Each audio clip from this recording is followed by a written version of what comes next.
3 rules of historical fencing. Don't die, kill the other person, and number 3, in that order. So HEMA stands for Historical European Martial Arts. I was interested in swords, and I started with Olympic sport fencing. So the whole white suit and the beekeeper-looking fencing mask. And I started to really question, okay, why are these rules the way that they are? I have been told that these rules simulate how one should defend themselves, that they should parry and make a defensive action and then respond in turn attacking.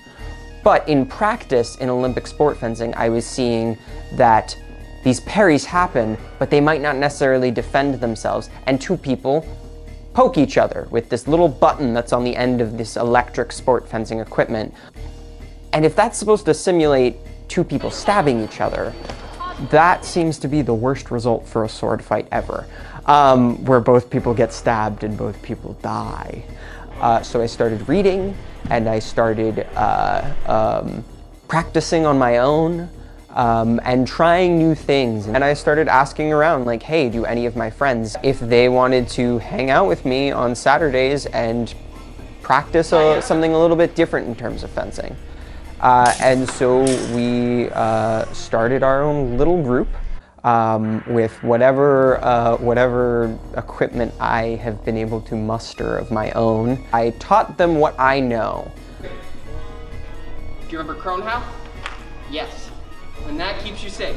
I think that teaching is the best way to test what you think you know. Every time you are fencing, you're getting closer to what an actual sword fight would be like as possible.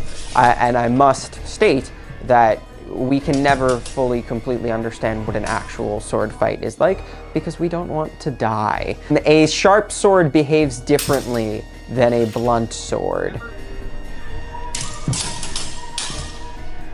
And similarly, when you don't have this threat of someone trying to kill you, you will never behave quite like you actually would in that life or death scenario. But working with these sort of artifacts in mind, you can get really close to the feeling of what it's like to sword fight. Okay.